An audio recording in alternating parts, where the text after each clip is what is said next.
And we're live. What's up, folks? Stu Myrick here at the worldwide headquarters of Sports Guys Talking Wrestling. Getting ready to record this week's episode. So, Justin has already texted me that he forgot he had to get gas. So, instead of showing up 5 minutes late, he may show up 10 minutes late. We'll see. If you're watching, put in the comments, when do you think Justin will show up? Right now, the over-under is at 8:10 Central Time, 8:10 p.m. Central. So there you go. A couple things to check. First of all, we usually release the podcast right around the same time that the radio show airs.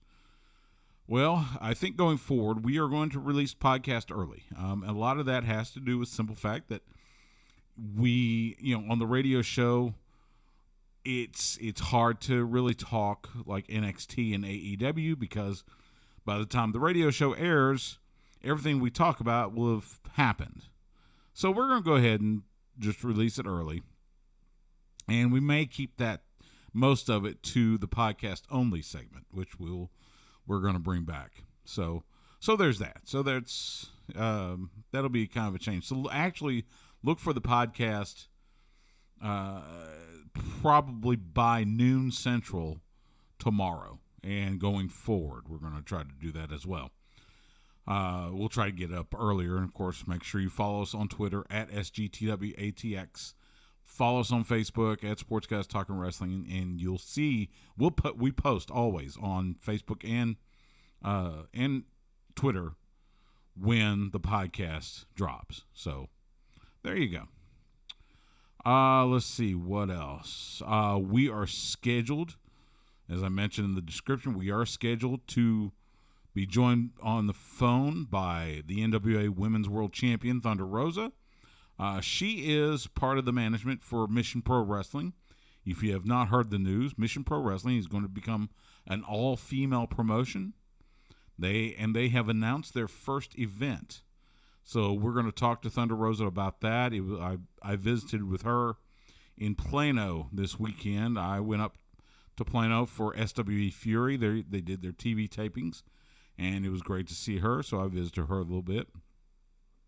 Speaking of which, thanks to everybody, and we'll mention this on the show, but thanks to everybody at SWE Fury, James Beard, and everyone there. Had a great time. It was fun. It was a fun atmosphere. It was a studio, so studio wrestling. Of course, great to meet the WWE Hall of Famer and the longtime general manager of SmackDown, Teddy Long, as well as, once again, hang out with my Super Bowl colleague, as I like to call him, and one half of the greatest tag team that ever lived, from the Road Warriors, Road Warrior Animal. So it was great to be with them. Great to see everybody there. It was a lot of fun. Really cool atmosphere. Got to meet a few of the stars, especially DFW stars that I haven't seen before. So that was kind of neat. There we go. So that was neat. Of course, got to see my good friend Nigel Rabid. Always a pleasure hanging around him when he's not causing chicanery. So let's see what else. Yeah, tonight we'll talk what happened on Raw. I'm still trying to wrap my head around an eye for an eye match.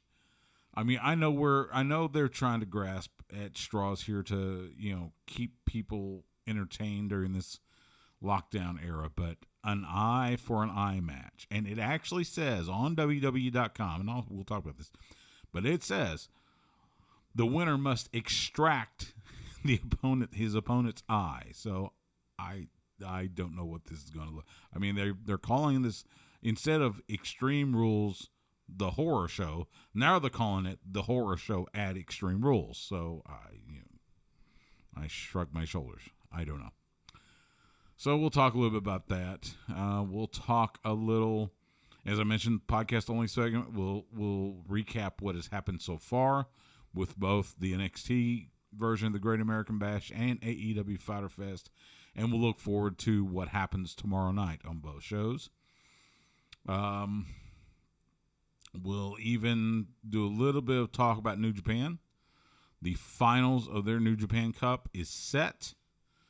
So we'll talk a little bit about that. That will happen Saturday morning. It'll be Saturday morning at like 3 a.m. Here in Austin. They'll do the card. The one thing I did notice, and I've been saying, for the longest time, it's always on NJPW World, which it is. They always have both, the Japanese commentary and then the English commentary, and they happen simultaneously. Well, because Kevin Kelly and the crew cannot be in Japan, apparently the version of the show with the English commentary will not be up on NJPW World until like a day or two after. So, if commentary is not a big deal to you, then you can watch it live with the Japanese commentary. The one thing I always enjoy is Chris Charlton translating the promos. That always helps because I do not speak Japanese. I've been to Japan, but that was 30 plus years ago. And all I remember is, no, that's Korean. No, I don't remember any. I didn't learn any Japanese. So, anyway, so there's that. Plus, Dominion is this weekend as well, which traditionally is New Japan's second biggest show behind Wrestle Kingdom. We'll see what it looks like this weekend because obviously you're missing quite a few New Japan stars because they cannot travel, whether it's from the U.S. or Europe or whatever. So you're not going to see, like, say, the Guerrillas of Destiny. You're not going to see Jeff Cobb, who has been making a name for himself in New Japan. You won't see a lot of those folks. So that's going to change Dominion quite a bit. So Jon Moxley, who is the current, in case you've forgotten, besides being the AEW World Champion, Jon Moxley is also the New Japan United States Champion. So he still has that belt as far as I think. Like I checked it yesterday, he's still the U.S. champ. So he's not going to be defending that, this weekend. So there you go. They've already postponed his AEW title match with Brian Cage to the following week because he is at home caring for his wife, WWE announcer Renee Young, who tested positive for COVID-19. So, and they want to make sure he doesn't have it. And he is, so far, he doesn't have it. He's tested negative. He's fine. So, just for the sake of safety, it makes sense. Makes total sense. So, let's see what else. AAPW's got a show this weekend, too. I forgot to put that down, but I'll have to try to remember that during the third segment. We'll mention them in the what's happening in wrestling this weekend. There's not a whole lot, it's you're starting to see events pop up here and there, but there still aren't many. So, but anyway. That's kind of a preview of what we'll talk about tonight, as it is, let's see, 8:08. So we'll see if Justin shows up. What else? For those of you who don't know, I am a big fan of What Culture Wrestling. Those guys do a fantastic job, and in particular, because we've met before and hung out before, Simon Miller, who does the ups and downs for all the different shows. And I just watched his ups and downs for Monday Night Raw. And he's got this bit now where, matches just happen. And it used to be stuff just happens. Well, now it's the Wizard in the Sky, which basically he'll shoot a scene where he's got this gray long hair and beard, and he's surrounded by clouds, and he's talking about he's the wizard in the sky, and it's hilarious. It makes me laugh anyway. So, if you've heard me interview Simon before, and you know that, like me, he is a positive Pete. He likes to stay positive as much as possible. So, Simon and I, very like-minded. And let's see, right at 8:10 too, just like you said. Way to go! The smash. When he says 8:10, he means 8:10. Way to go! As he washes his hands. Good on Smash. Good on Justin. Yes, you are pumping gas. That's true. So, and he's sporting his busted open 10th anniversary T-shirt from their party last year in New York that I got to attend and be in the backstage. Hi, Justin. What's going on, Stu? Not much. It's on already because Eddie Cross was here yesterday. Again? Yeah. Well, they can't tape at the Horn Studios. Because of the whole Bob Cole catching COVID and. I thought he was okay though. I saw some report on him. Yeah, on KVU. Tony Pulatsky from KVU and the Statesman. Man, isn't he good? Tony? Yeah, man. Oh, he's awesome. He's an excellent reporter. Fellow Eagle Scout. Is he really? Yes, he and I have talked before. Oh, that's why I know that Eddie was here. I'm sorry because he turns this thing up to like 11. Because he can't hear. Yeah. We had to record Fight Night here, so Eddie here. Jordan was somewhere in Utah. I was gonna say in the mountains. Yeah, somewhere in Utah. That's all I know. Apparently, they're going to go to Yellowstone, I think. And Jordan's trying to figure out how he can watch UFC 251 this weekend. I thought he could stream it. Well, but he doesn't know if he's going to be able to have, internet in Yellowstone. Isn't that when you buy like a one of those cards just to make sure? I don't know. That's what I would do. I don't know. Well, but even then, you still have to find the data source. I mean, I could stream it on my. You're gonna have to hike. Yeah, he may have to hike.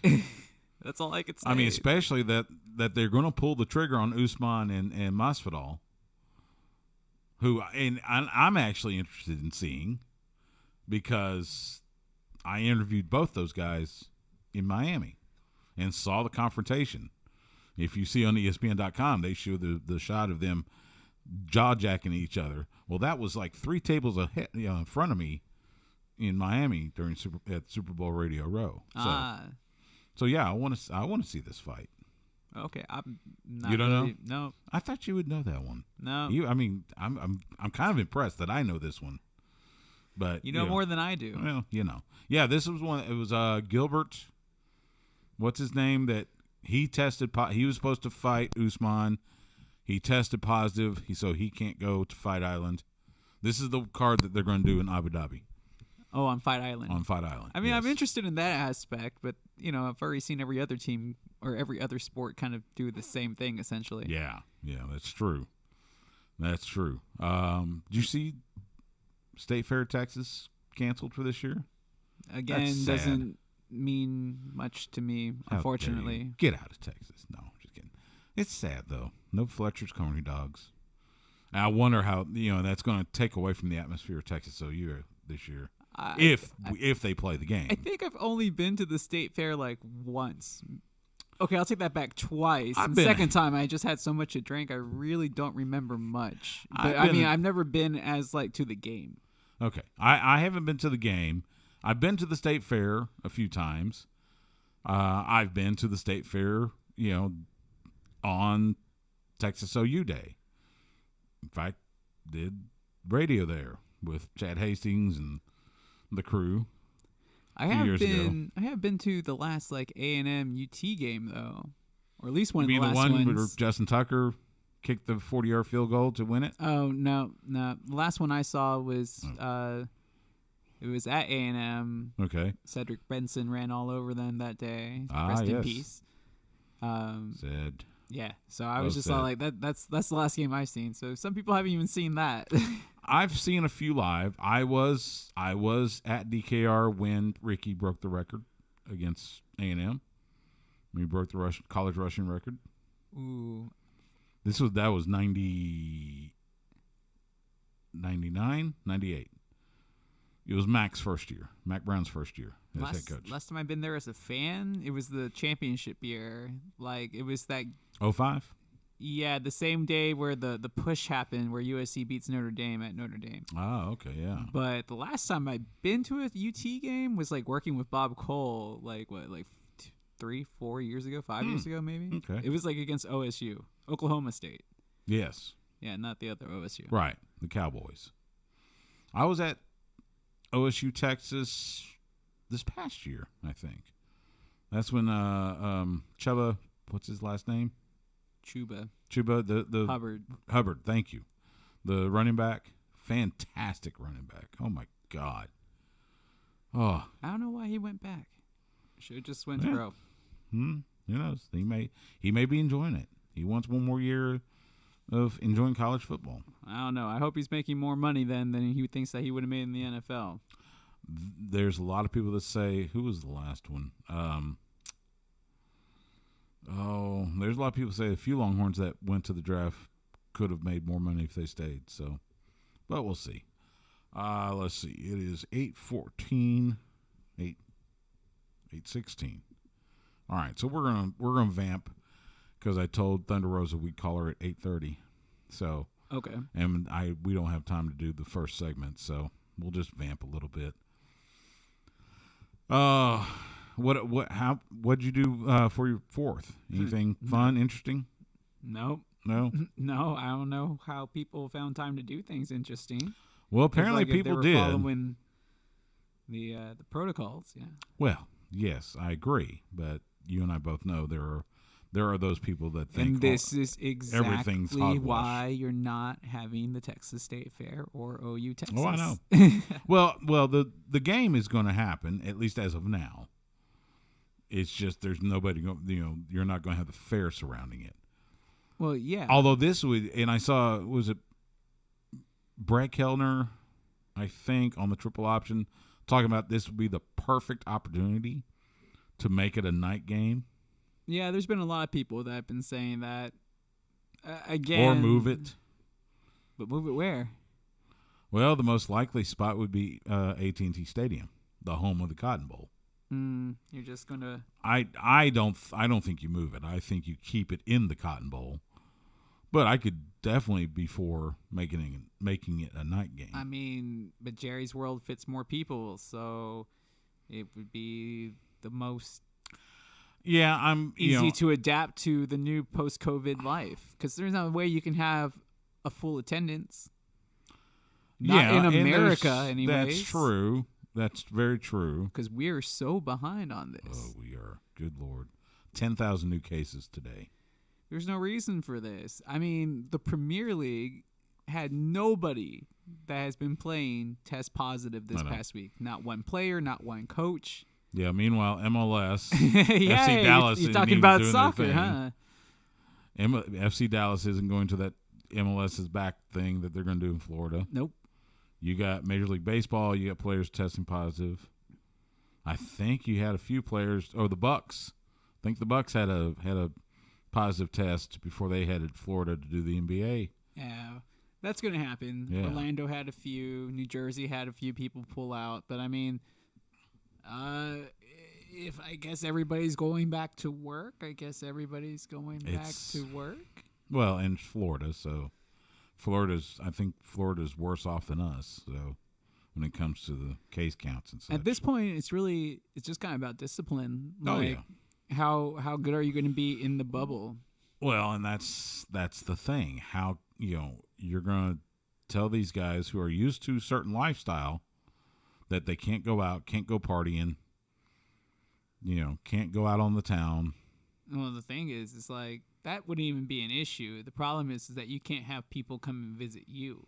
True. Unless they had already been cleared. That's true, too. So, other than that, the ones that are gamers, though, like, I think people have to understand, like, a lot of the way that you see pro wrestlers, like, after they're done is, like, not just, like, in pro wrestling. That's how athletes are pretty much in general now. Like, yeah, don't get me wrong. You're still going to have, like, your outliers, your party animal. But I figure it's almost, like, kind of unfair because, I mean, like, man, most of the kids that I knew playing basketball in college, they were all, like, real chill. Like, they wouldn't really go out. Well, that's true, and you're right. I mean, what we've seen with wrestlers, and even these pro players like Kemba Walker, he even came out and said, he's like, oh man, I just go home and game anyway, so this is gonna be fine. He's like, it's just basketball, go home, game, sleep, and repeat. So, let's hope that's let's hope that's the majority at least. I mean, don't get me wrong, James Harden's going to be a little disappointed that he can't go out to the strip club, but I don't think there's strip clubs necessarily open. And if they are, they're probably that weird hybrid that they had like in Oregon where there were actually like restaurants. Ask me how that works, I guess. Interesting. Well, it's Oregon. They have their own laws, Yeah, but I mean, this was months ago, during COVID, but months. I'm not sure if that would have changed. I think they kind of shut them down after they tried to go around the loophole. Who knows? Yeah. 8:20. Let me see if she's ready. If she's ready, we'll do it now.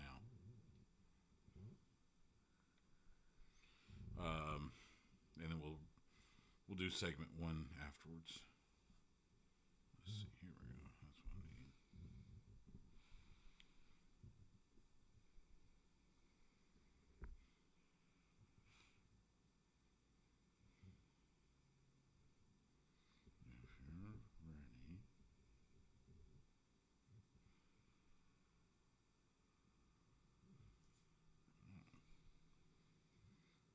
All right, we'll see. Give it a few minutes. So, what else? Watched AEW Dark. Brian Pillman Jr. Oh yeah, I know he makes his debut there. Yeah, but I didn't watch it. It was interesting. I mean, he lost to Sean Spears, which I guess you kind of expected. I just thought they would let him get in a little more than they did. But since he is still technically contracted to MLW, I don't know. We'll see.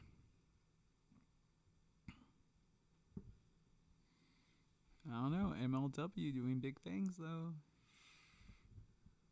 Well, they're doing nothing right now because they're adopting the same strategy as Ring of Honor. They're not going to do shows until this thing blows over. Or, excuse me, they're not going to take back over league headquarters from Contra Unit. Because remember, Contra Unit has control the storyline that's supposed to cover them during the pandemic. So, but we'll see.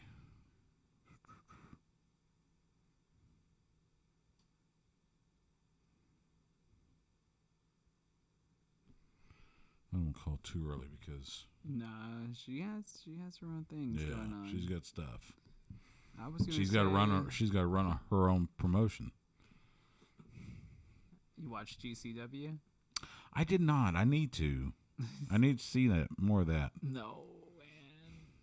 I feel bad. I see Alley Cat take these nasty bumps, and I'm like, dude. Believe me, I understand totally, but at least it's new content.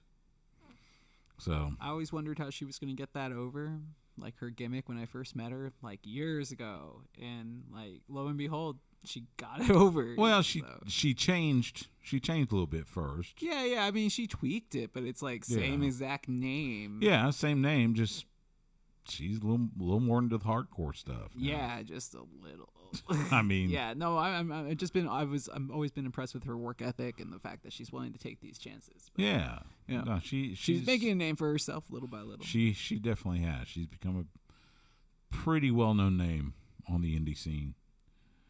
So, I just hope she's careful. So, AAPW's got a show this weekend.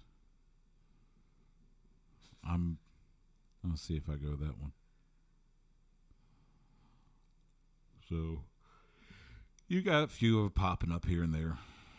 I didn't make it to Sherman for the GWF reunion, so I don't know who was there. I was going to ask, did anybody else make it the GWF reunion? I don't know. I haven't heard. I know Tim Storm did his seminar.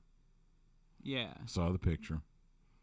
And it sounds like they did have some people. I don't think they had everybody. There's no way that was going to be there. I'm pretty sure Cowboy Johnny Mantell wasn't there because, let's see, they were still grieving over Gilberton Brooks. Yeah. I think he was buried today.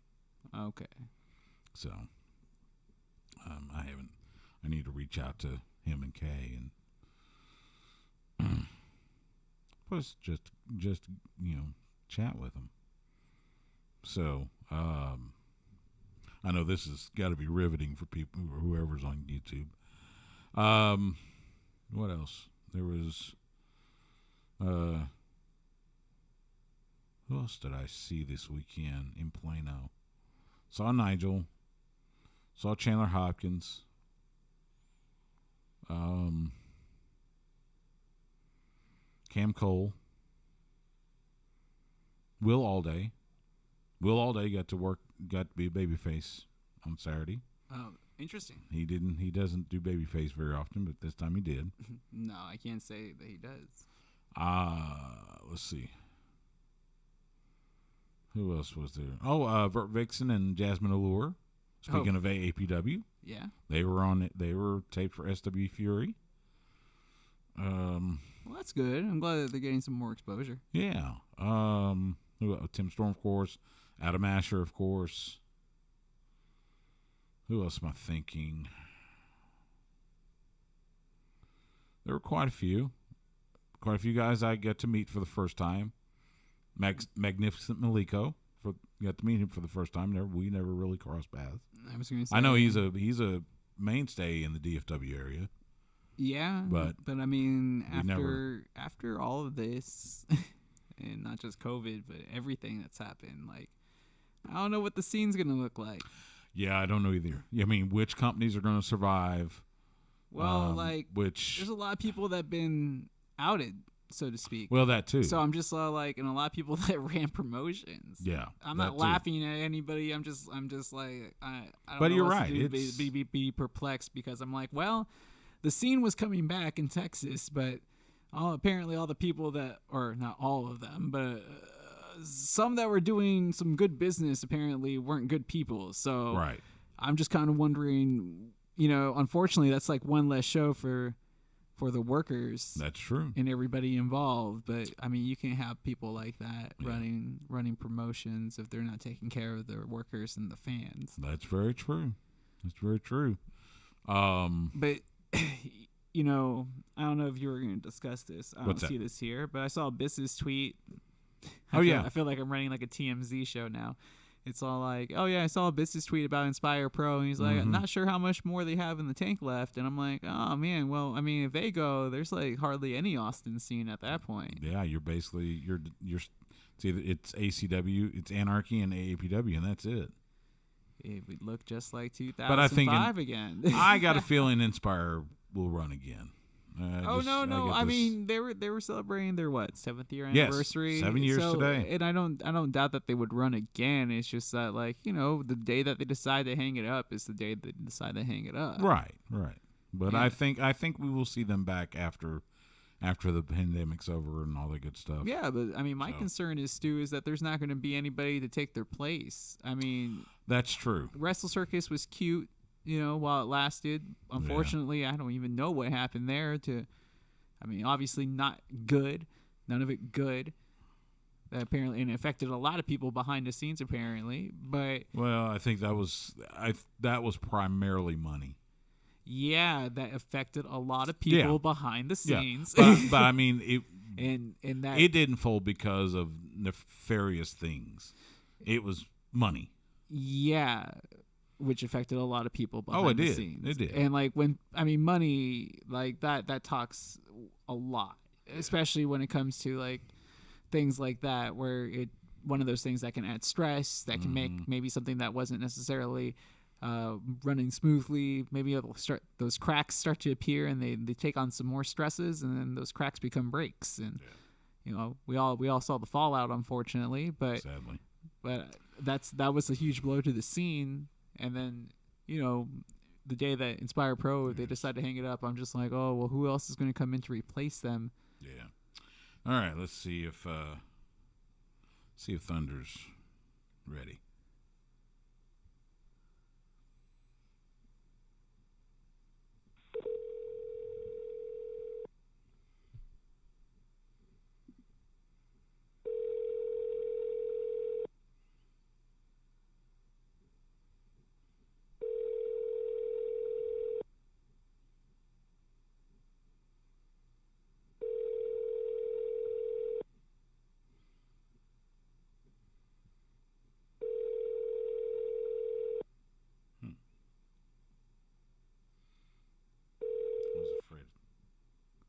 Please leave your message for 5105937.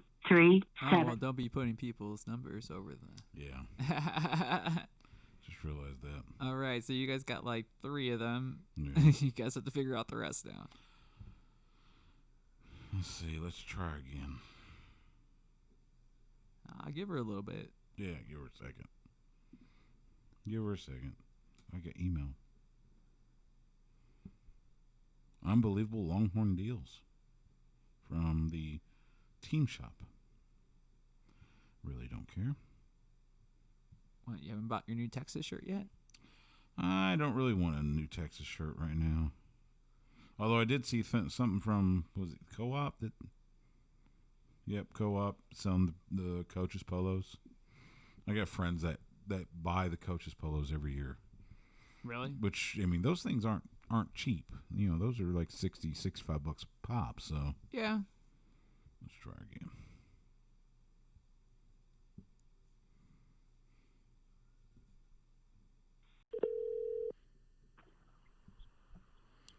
Hello? May I speak to the NWA World Women's Champion?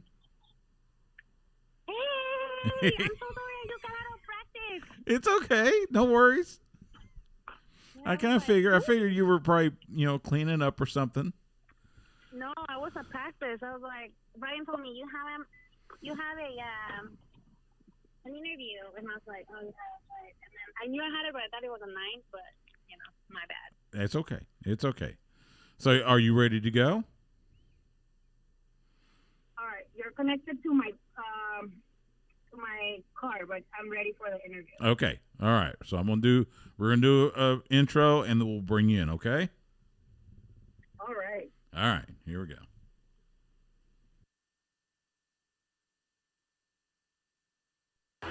They built us bigger than ever, stronger than ever, forever. Rocky. What's up, everybody? This is Rocky Asuka Romero, and you are listening to Sports Guys Talking Wrestling. Yo, and Rocky, we about to make Roppongi 3K. Transform and Optimus so proper like bigger than Sports Guys Talking Wrestling on the horn. Stu Myrick, Just the Smash Simmons. It was so good to see her this week, and a big announcement came out on Monday. Mission Pro Wrestling, the now an all-female promotion. They have announced their new event. Their first event will be September 18th at Pinball's Kingdom in Buda, just south of Austin.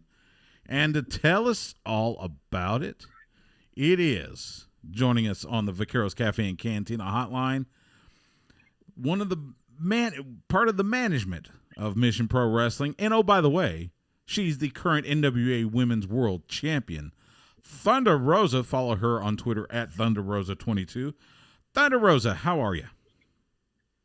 Man, if I tell you how am I, you will be like, oh my gosh, I'm good though. well, wait. We just caught you leaving practice. I was going to ask you, which practice were you practicing? Because you just do it all. So I had sparring today, which means like we put all our stuff together, and then after sparring we have wrestling practice. And I did as much as I could because my knee's still injured, so I can't really go live in 100 and go for takedowns and everything because I know I'm gonna rip something in there. So I'm just trying to like stay, consistent and coming to practice. Right before, I would have been like, I'm just going to stay home. But now it's like, it is so important for me to use all the time that I have to get better at MMA. And the only way that I can get better is by showing up and learning. Absolutely. I mentioned it was great to see you this past Friday in Plano at SWE Fury. Your impression getting in the ring there, working with some of the great talent for SWE. All of my impressions? Yes. I just miss, being in the ring and performing. It just feels so good. And then I don't know, I just feel so much more confident now when I'm in the ring. I mean, I don't know if you noticed that when I got out. I don't even need the music anymore. I just feel like, that's why I'm in the NWA. You just put yourself over with your presence. So it was really nice just to be able to do that again, you know, and have that opportunity to do some shows and to see some of the people I really love. Like, I love Team Storm. Team Spirit is amazing. I saw one of my best friends, Chandler the Cowboy. You know, it's just like, and also the opportunity to work with some of the new talents, you know, the new girls. Like, that's what I'm here for. I want to be that vet that I didn't have when I came up in the business, you know, and help those girls to feel protected, to feel like they can rely on somebody and like that somebody will vouch for them no matter what, you know? Absolutely. Absolutely. So let's talk Mission Pro Wrestling. So what motivated you to take Mission Pro Wrestling and transform it into an all-female promotion? Listen, I honestly was not even thinking about that. Brian was like, I got an idea. We're going to make this an all-female show. And I just looked at him and was like, what? Are you sure? And he's like, yeah, you know, it's time. We can do it. We've done it before, but we're going to do it to another level. And I was like, all right, so I guess I'll be the face of this promotion. And then we talked to Jeremiah, and then we all talk, and we're like, okay, we're going to make this, you know, an all-female promotion, or mostly all-female promotion for now. And that's how we started. We contacted Robin Reed, and then we started, you know, getting all the stuff rolling for our next show. I wanted to do the next show in August, but because of the COVID, we don't know. There's so many uncertain things going on, so we decided to go in September. But man, I can tell you how difficult, and I'm not talking about just getting the talent for the ring. That's easy. All the other stuff, I'm having a very difficult time because I don't think a lot of women are used to doing camera, like I'm talking about in the business, or just being in production. So it is challenging, and right now, you know, we might not have absolutely everybody working there as women, but in the future, we will be very soon. We will make it happen, you know. And again, a lot of people, some people, not a lot, were asking like, "Oh, are you gonna have men working here, or transgender, or gay, or gay?" And I said, absolutely, everybody is included.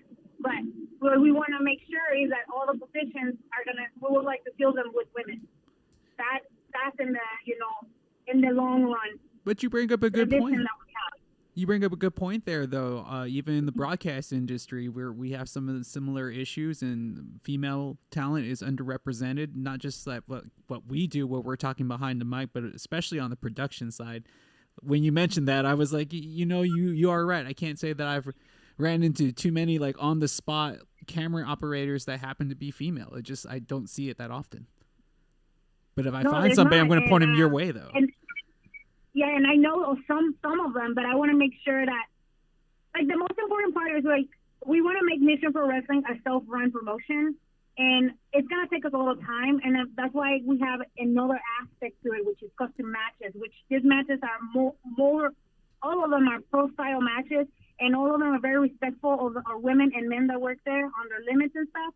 And this actually helps us to bring talent that probably we will not be able to afford, you know. And we want to make sure we keep doing that so we can get our production, like our cameras, or everything paid for. And a lot of the fans, they've been very grateful and very nice to like donate money for us to like get our cameras and everything else to get it set up for this. Because I can tell you, this is not something that I'm just planning to run shows. This is not about only running shows. This is about a more of a future goal and a future vision that I have right now, that, you know, Robin and my team is believing it. It is, you know, teaching our wrestlers, ballets, you know, everybody, that wrestling is a business and you can actually make a living with wrestling, you know. But a lot of people don't know what to do. So it's like I'm working really hard on creating a business plan to actually, you know, make it that way. So not only we give them the girls booking opportunities, but we are also giving them other opportunities that otherwise wouldn't have. That's the vision that I have. I'm, like I said, I don't focus. I'm not like, you know, laser focused on, oh, man, we're gonna make these girls, we're gonna send them to this place and this place. No, I'm trying to teach and like bring this and educate our women that you don't necessarily need to be in the ring to make money. You know, there's other ways with wrestling that you can become very successful as an independent contractor, which most of us are. Yeah, you're absolutely right. We see it in companies all the time. We're seeing more and more, women referees, for example, women commentators, which you guys have experienced quite a bit. By the way, you can follow Mission Pro Wrestling on Twitter at Mission Pro Res, WRES, and check out missionprowrestling.net for all the details. What would you say is the biggest need for women to fulfill in pro wrestling, outside of the ring? Is it in production? Is it in commentary? Is it office? Is it in the office? It's everything, man. I don't think there's not a lot of women in power in general, in like production. There's not a lot of women. I worked in 3 different TV shows or 4. And I can, just like you were saying, broadcasting, there are very, very few spots in where women are actually doing some of the stuff. Right? Women writers, there's not a lot of women writers either, Bookers, there's not, I cannot tell you who the last booker female that I met in all the 6 years that I've been working. Straight up, I'm being completely honest. So that just tells you, and this is something I've said multiple times, we are in a male-dominated business, in a male-dominated world still in 2020, So it's important that we open up our minds and we really think about this, because a lot of the jobs sometimes, when people stop wrestling, they start doing writing, they start doing booking, they start doing scouting. But if you don't know what to do, you've never done it, you don't know what to do. But this is an opportunity that you can start, as a young wrestler or as a young student, you can start thinking about this. I'm very thankful, that I went to college, and my husband and I, we were activists. So we knew the importance of networking, the importance of learning other skills in order to be successful where we needed to be successful. So, again, Mission Pro Wrestling is more than wrestling. I think when I'm talking about empowering other women with other opportunities, I am being serious, Like I said, I've been blessed the last 6 years for the opportunities being given to me working in some of the greatest TV shows that I worked, and I've learned so much because I'm very curious and I always like to learn. And I'm a teacher, and I'm an adventurer, and I guess the team has all the support, and we're trying to make it as successful as possible. Absolutely. Mission Pro Wrestling, their event Hell Hath No Fury, becoming Friday, September 18th at Pinball's Kingdom in Buda, just south of Austin. When you have the picture in your mind, what do you envision this event on September 18th to look like? Well, it's going to be a lot of fun. A lot of the fans are so eager to just go to a show. We're definitely going to use a lot of precautions for our fans and for our staff. Already, since 10 weeks, and we're already planning what are the things that we're going to do to keep everybody safe and do social distancing as much as possible. It's going to be, I think, I really want to be a ceremony of a new era of things here, even in the Texas wrestling, because a lot of people have been taken out of the business because of bad behavior that was allowed by absolutely, and I'm including myself, absolutely everybody, because of a culture of silence that we were part of, So now it is time for us to become assertive and to become, to empower each other. And I'm just not talking about telling on people. I'm talking about when you see something wrong, tell them so it can get fixed, or when you have something you feel comfortable going with the promoter and saying, I'm not comfortable with this. So it's just going to take time, but it's going to be the ceremony, the starting of something really wonderful. And that's why I'm so, I'm excited. I'm a little stressed out too, because we want to make it as successful as possible. And I know it takes a lot of money and everything, and we're like I said, we're trying to make it as self-run as possible. And I know, like I said, a lot of fans already were giving us donations, and our merchandise is coming up pretty soon, probably in the next couple of weeks. So again, we're gonna try to like raise funds by doing that, and by having all our custom matches, and everything is gonna go back to Mission Pro. You bring up some terrific points there, and I just want to reiterate. Yeah, I mean, if something's going on, I know there's sometimes the victims are a little scared to speak up, but if those victims tell enough people, eventually their voice is going to get heard, and somebody that has some power will help them. I know that to be fact because we've seen this starting to take a turn because people like you that are now rising through the ranks and are able to have some power can actually have some say in making sure that people are on the up and up. So whatever you're doing to help fix that, and everything that you're doing to help fix that, I can't tip my hat to you any more than I already can. But I was going to ask you, do you, besides just giving people a spot, a chance to apply their trade, especially for those that are underrepresented in the business, do you also see the business side of the aspect of that? Yeah, Austin and a lot of Texas, a lot of promotions have lost, are no longer around, and there's a big hole to fill, because Stu and I were talking about that just before we got on to the interview with you. Yes, and again, it's like, unfortunately, when things like did happen, like, you got to rise to the occasion, and you have to do things better, and we're crossing our fingers that things are going to go well, and, and we're going to be able to run a lot of shows, and they're going to be all successful. But again, I want to take it slowly, but there's there's a lot of like plans that I have with this, with the team, and we've been talking, and we've been like brainstorming. So if the funds are there, things are going to happen, and we're going to be able to collaborate with other people, which is the most important part. A lot of the collaboration has to be sincere, and I know it is a business, but I am a business person, but I also like have a very important vision for this, and hopefully with those who we are going to be collaborating or partnering with, they have the same vision. And going back to what you were saying about changing the arena of wrestling now, like I said, it's not all up to us women. And I pull up some of my peers, my male peers. If they see something that is happening and it's not right, they also need to speak up. Yes. Because change is not going to happen if there's divisiveness. And it's like, the girls are always bitching. I'm sorry for my language. All the girls are complaining. No, but no, it's not about that. This is what's said.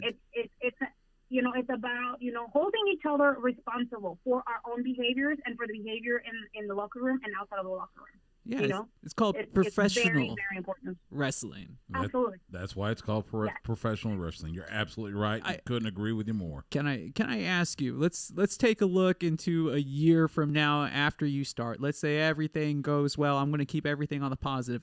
All your shows are great. You have exactly what you need. The money's coming in. What is the ultimate goal? Primarily backstage, and what would be the primary goal for you as a product? Like, what would be the big dream to put on at Mission Pro Wrestling? Like the biggest show you can think of. I want to go to WrestleCon, man. Okay. All right. I want to do WrestleCon. I want to do a WrestleCon show. Like, this fan, man, he put a fire on my butt. I love it. He said, you should be thankful. You should be thankful that you have Shimmer, Stardom, and Shine coming to WrestleCon. And I'm like, really? You know how many girls, and I'm talking about from the heart, you know how many girls we have flown ourselves to Florida or Dallas or whatever, and we didn't even get an opportunity to step on the ring. You know how many girls paid their way over there? They didn't even get a table because nobody will give them a chance to sell their stuff in there. You know how many girls have not been able to wrestle on a WrestleCon because they're not friends of a friend of a friend? You tell me. No, right now. As many shows as WrestleCon puts on, you got to believe they should have a slot for a company like Mission Pro Wrestling. You would think that should be a no-brainer. Give them the slot, give them the venue, the promotion that all these other shows get during WrestleCon. Believe me, I'm with you. I'm absolutely with you. But you know what? We should be thankful there's 3 female companies running. We should be thankful. Well, let me just say thank you. Thank you, guys. Thank you. I'm going to be there could up be more like that. But there could be more. There could be more. Oh, I see exactly what you're saying. And that's where you guys will come in. She is Thunder Rosa, the NWA Women's World Champion. Catch her and Mission Pro Wrestling on Friday, September 18th at Pinball's Kingdom in Buda, just south of Austin, with Hell Hath No Fury. Thunder Rosa, it's always a pleasure to talk to you. You are an inspiration not only to the women in wrestling, but to all of us, even those of us that just sit behind a microphone. We enjoy everything you do. Don't even, man. I always say to people, they're like, "Oh, you're an inspiration. You're a role model." No, I just do what I'm passionate about, man. And when you have a passion in life and you go for it, that's it about. Sometimes some people come here to just pass through in life, but I'm here for a bigger purpose. Absolutely, and that's what makes it even more special. That's what makes it even more and special. I love you guys. You got me fired up. Like, you got me fired up. No, but I love this passion that we're getting to see from you, because this is something that, you bring that in the ring, but this is you, like, personal, raw, because it means so much to you, and this is not what our listeners always get to know about their wrestlers. Yeah, absolutely. No, absolutely. And that's so important that even if you don't watch wrestling, like, that, give yourself an opportunity. This is something else. Like, a lot of people that never seen wrestling, they come to one of our shows. The Sabotage, when we used to run Sabotage, or, now Mission Pro. It is a like family feeling. We always make sure that our staff, fans, and the people that we work with, they feel like they're part of the family. They feel like they're part of the show. Love that. Absolutely love we're that. We're keep doing that. Thunder Rosa, the NWA Women's World Champion, thank you so much for joining us. All the best to you. If there's anything we can do to help you out, let us know. But be safe, be well, and we'll talk again soon. Yeah, purchase some tickets and merchandise. All right, that was perfect. That was great. Thank so you. we'll run most of this on the radio show, as much as they let us, and then of course the whole thing will be on podcast. And then once we get closer, let's really plug it on the radio show and on the podcast. Try to get some tickets sold. Okay. We will do it. I'll have Robin probably do an interview with you if you want. That'd be good. She can tell you about being a booker and stuff. Yeah, have her reach out to me. Absolutely. Thank you so much for having me. Sorry I was like, Don't worry. No apologies. No apologies. You were great. Yeah, thank you for your time. Man, you got me fired up. I was like, I even got mad. I'm like, That's what we wanted. That was good. It was good. It was great. Made it really good. Yeah, this is things that people need to hear, though, because nobody understands what's going on back there besides you all. That's true. That's very true. All right, we're gonna let you go so you can get on with the rest of your evening. Be well. Thank you, Give our best to Brian. Thank you again. I will. We'll talk to you soon. Bye. Bye. Thunder Rosa got fired up.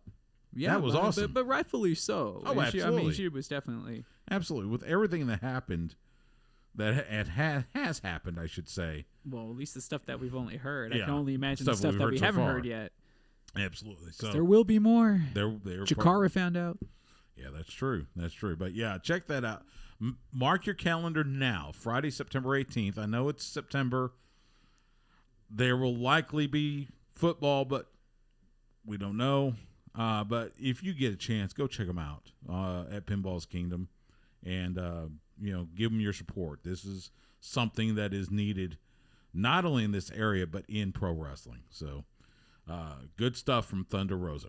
We're going to take a quick time out. When we come back, we've got more to cover here on Sports Guys Talking Wrestling on the Horn.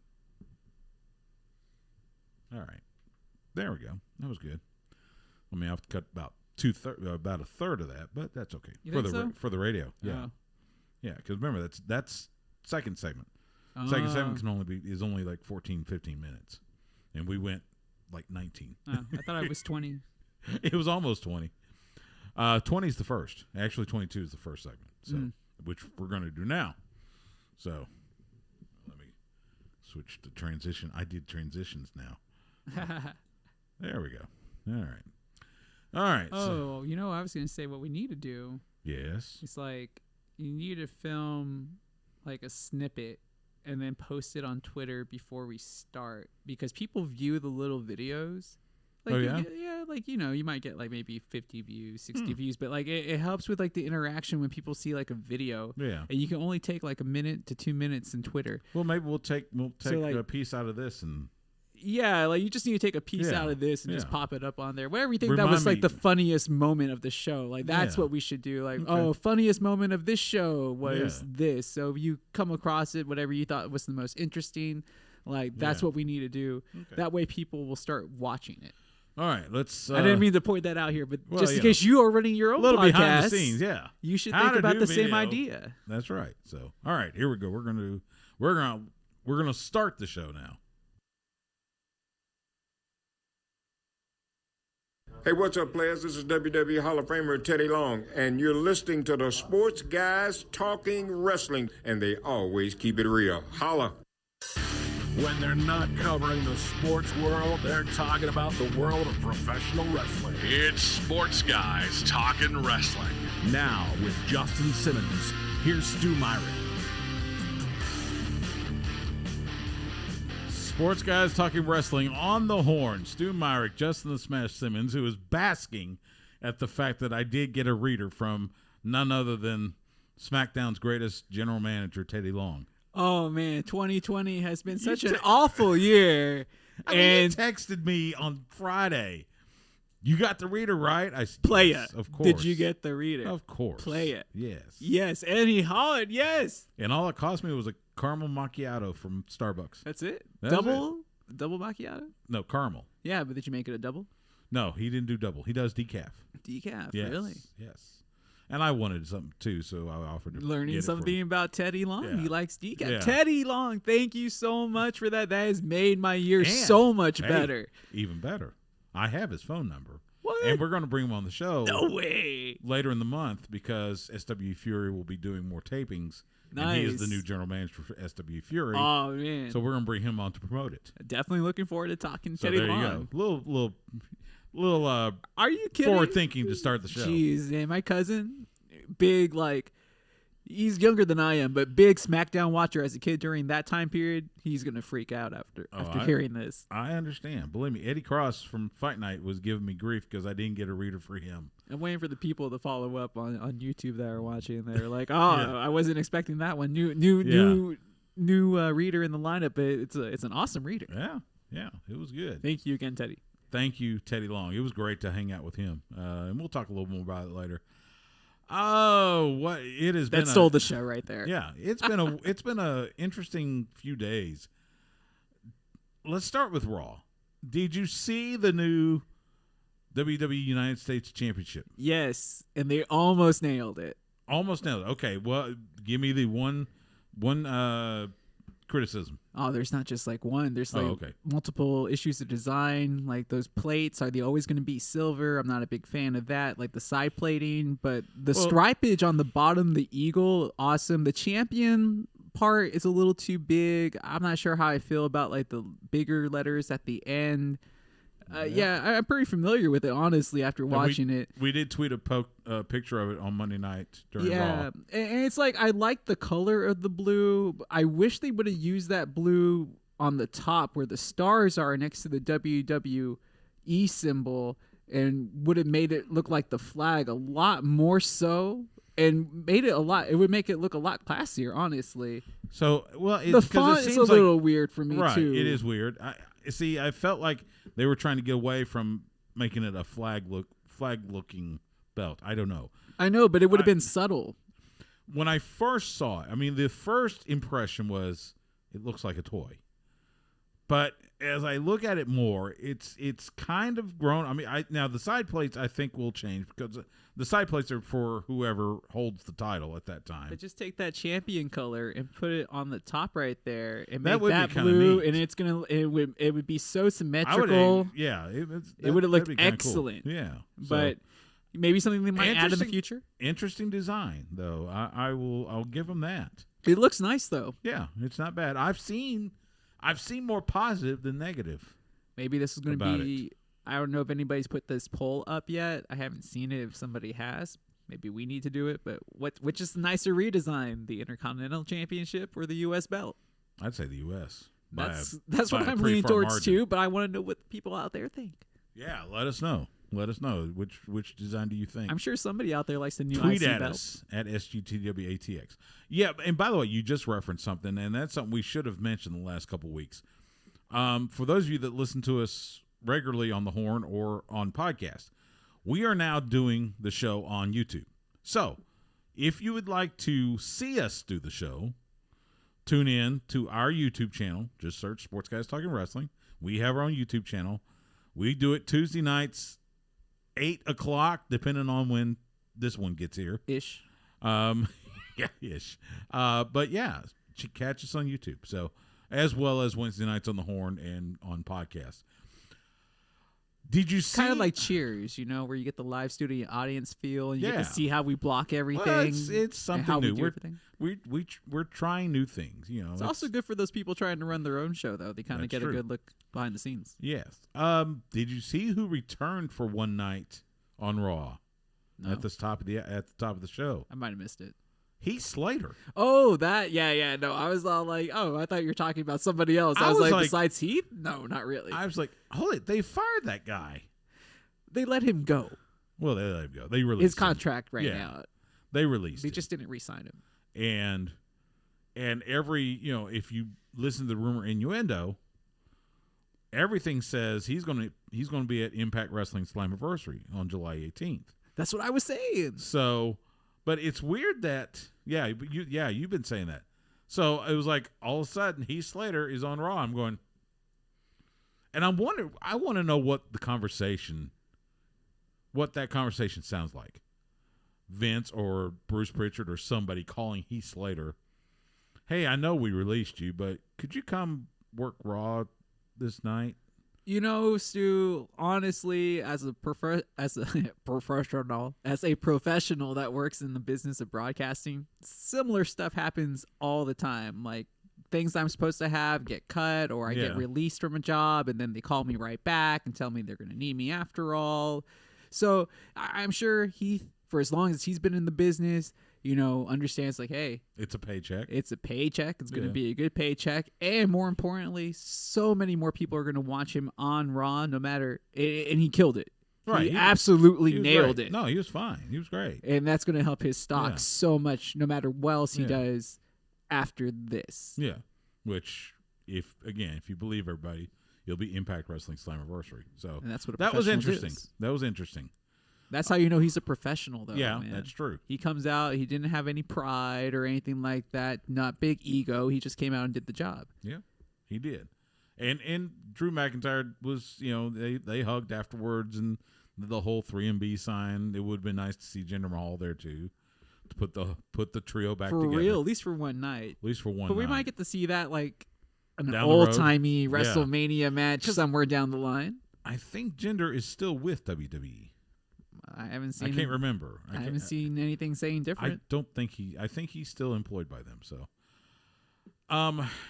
they decided to put the tagline "The Horror Show" for Extreme Rules.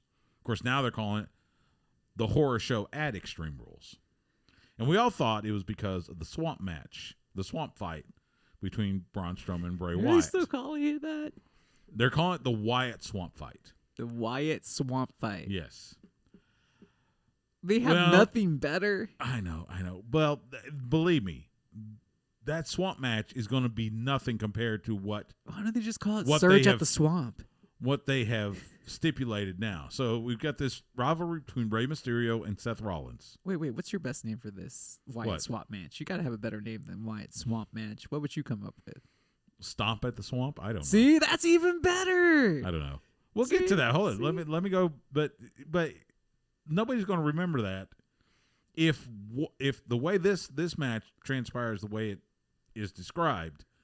So you got this Rey Mysterio Seth Rollins deal.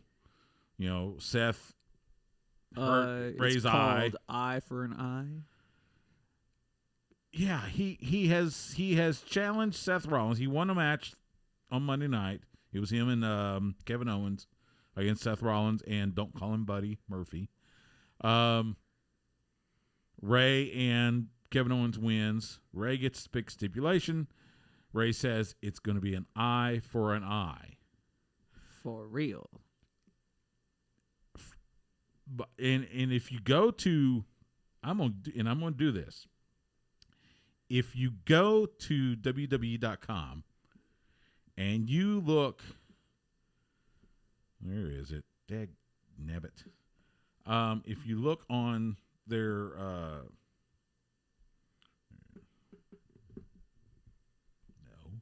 if you look on their website, he's going to edit this for the radio later. Yeah, yeah. If you see what they say for this match, where a winner can only be determined by extracting the opponent's eye.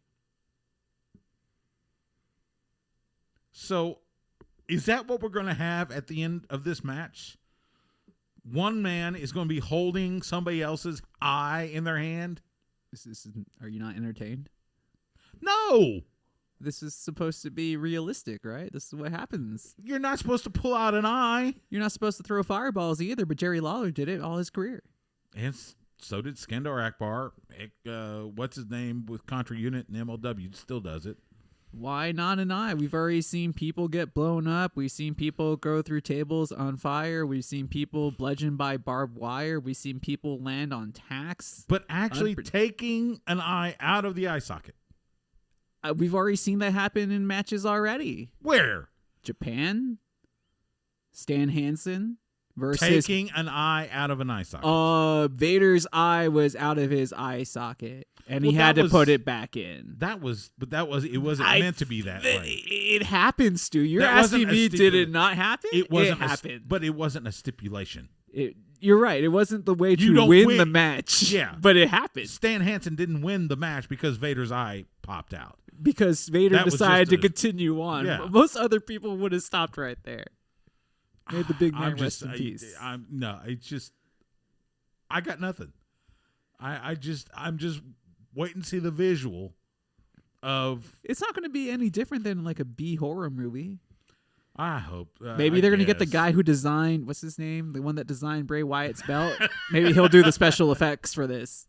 It only makes sense, doesn't it? He's supposed to be like one of the best. Or the best ever, right? Why not? We figure it's going to be pre-taped anyway. It's not going to happen live. You think it's going to be movie style? I don't know they'll be cinematic. That's what it's shaping up to. The swamp match is going to be cinematic. I think that'll be, maybe. Who knows? I mean, I can't see any other way to have that ending unless you're going to have some sort of prosthesis like under Rey Mysterio's mask, because it really does seem like he's the only one that if you're going to do it live where it would make sense because he wears a mask. Could be. I mean, this can end in DQ, right? Yeah, I mean, the event is supposed to air July 19th. You figure they're going to tape it tomorrow, sometime next week, assuming there are people there, with all the positive COVID tests. And apparently Ray's just working on like a handshake deal. Yes, yes. If you believe the rumor innuendo, which has been reported by Wrestling Observer and several.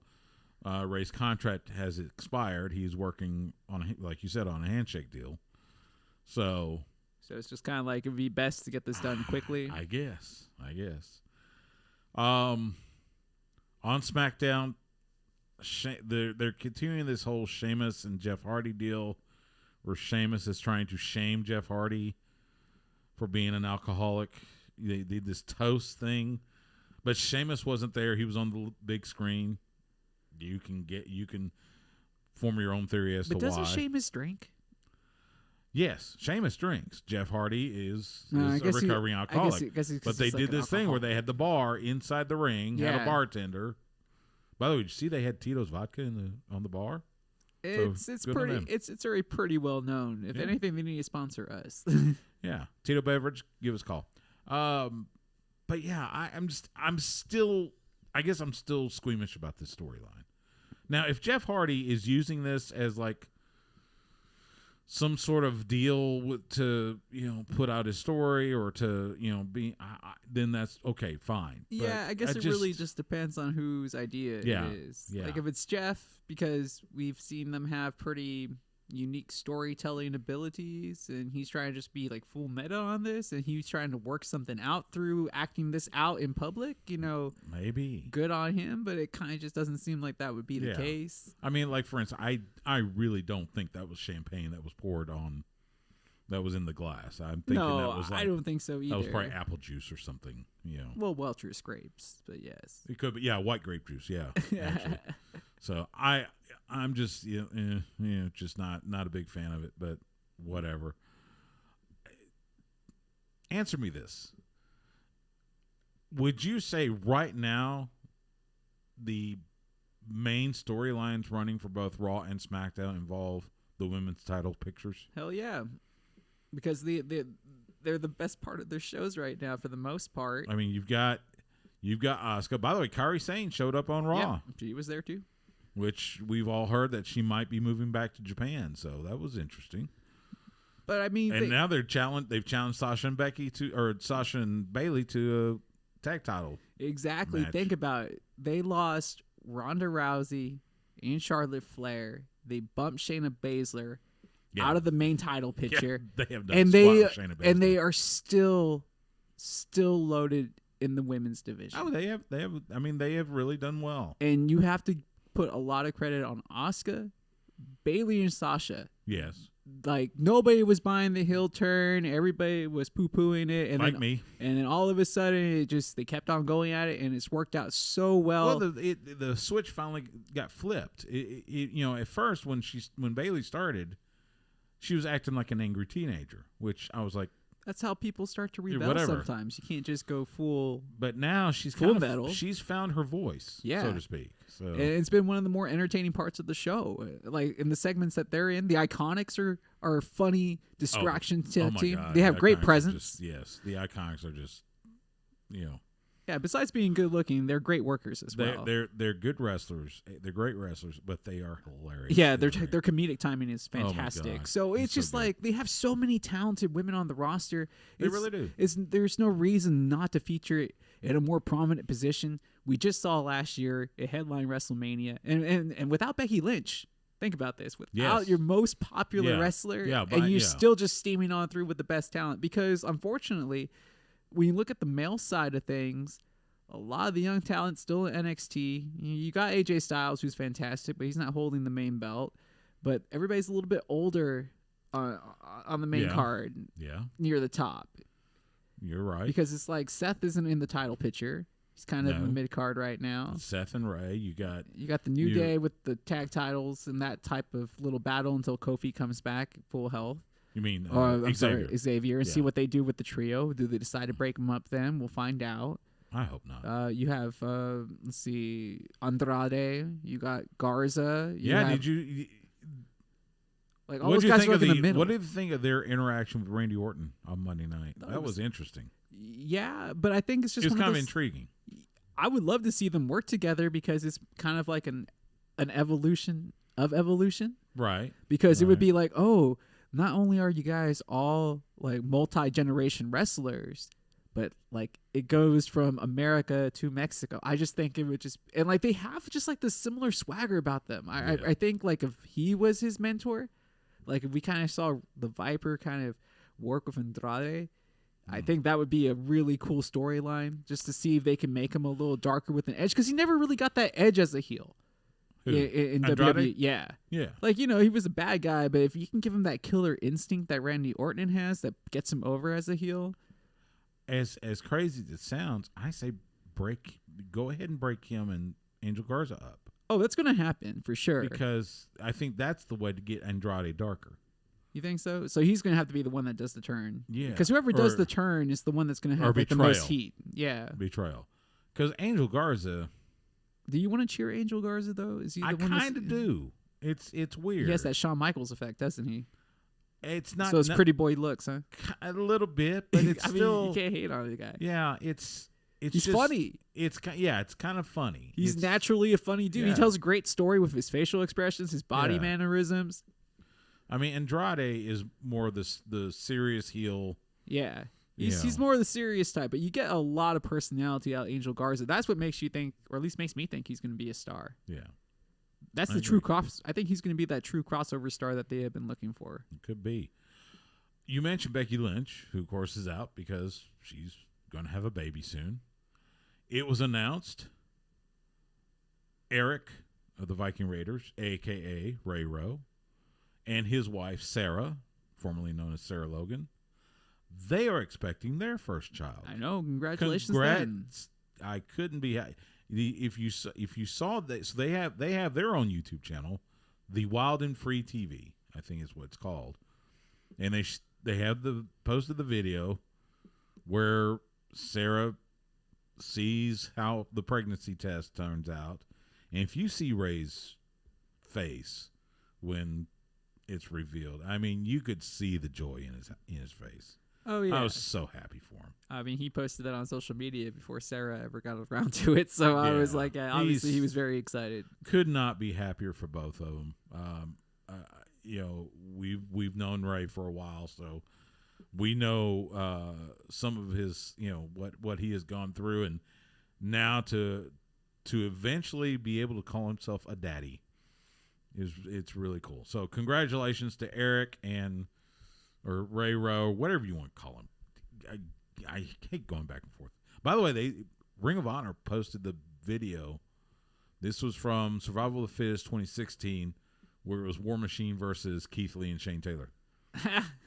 It was in San Antonio. Match of a Haas match, yeah. In San Antonio, yeah. I mean, it was fantastic. I think that's the one I went. Did I get to go to that one? I think you were. I think that's the one I got to go to. Yeah. I was at a playoff game. You were. Yeah, that's the one I got to go to because I was like, oh man, the place like lit up for those guys because I mean they just tore it down because it was just.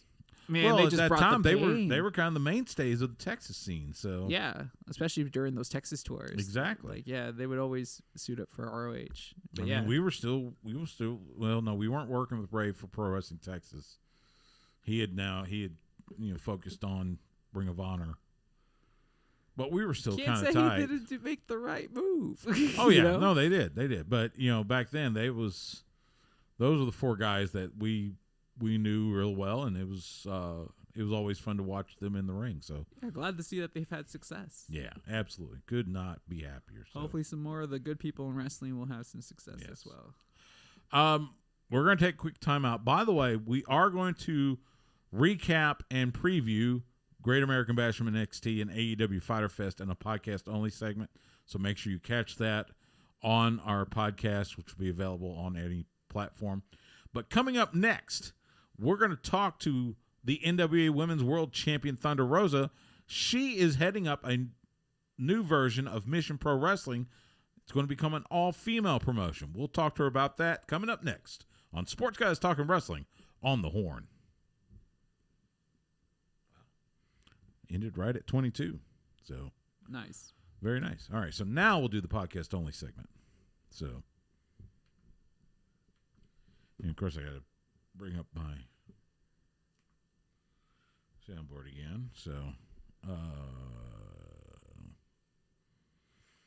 all right, here we go.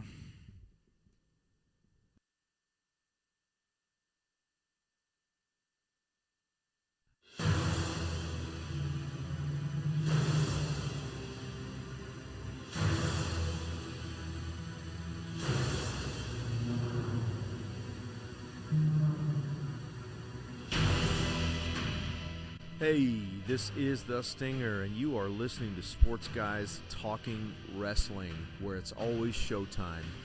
Tune it in, and then tear off the knob.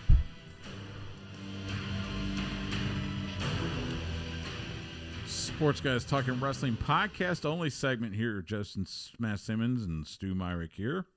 I played the Sting rejoin because I know a lot of people think, when they think of, as we tape this on Tuesday, July 7th, they think of July 7th as the day that the NWO was born, because it did happen on this day in 1996, 24 years ago. Good Lord, I'm old. Wow, you kept track of that. Didn't even know. Well, that and I saw it all over Twitter. The fact is that somebody kept track of that. Didn't even know. But this is also another anniversary, because I was and am still a huge Stinger fan. On this day 30 years ago, Baltimore, Maryland, at what was the original version, NWA's Great American Bash. Sting versus Ric Flair for the NWA World Heavyweight Champion. And this happened. Here comes Flair, going for the figure 4. He's got it, inside cradle, the DPO. A new heavyweight champion of the world has been crowned. Sting has upset Ric Flair to win the heavyweight championship of the world. The Stinger has done it. The Stinger has done it. Sting is the winner. Ladies and gentlemen, the winner and new world heavyweight champion,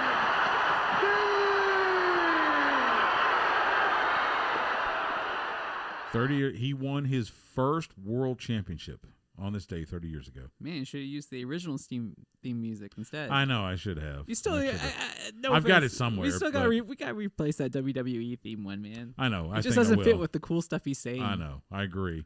That was 30 years ago. Of course, you heard a younger Jim Ross, along with Bob Caudle, that was on the call there. Gary Michael Capetta, the ring announcer. You know why? One of the greatest ring announcers ever.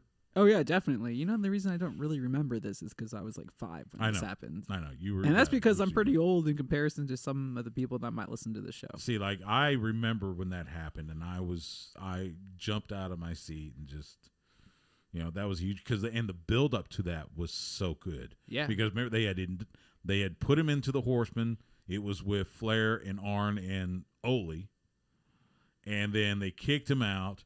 And then they had this Clash of Champions where Sting wanted to get at Flair. Flair was in a cage. It was Flair and Arn against somebody, I forget. And Sting wanted to get at Flair, and he tries to climb the cage, and he rips up his knee. Yeah, really bad. He was actually out for a while with knee injury. He came back, and this was like a huge deal for him to win his first world title. Oh yeah. And you saw all the baby faces around the ring. Junkyard Dog was there. Steiner Brothers. When there were faces. Back when Scott Steiner still had dark hair. Yeah. Paul Orndorff was around him. Was around there. Yeah.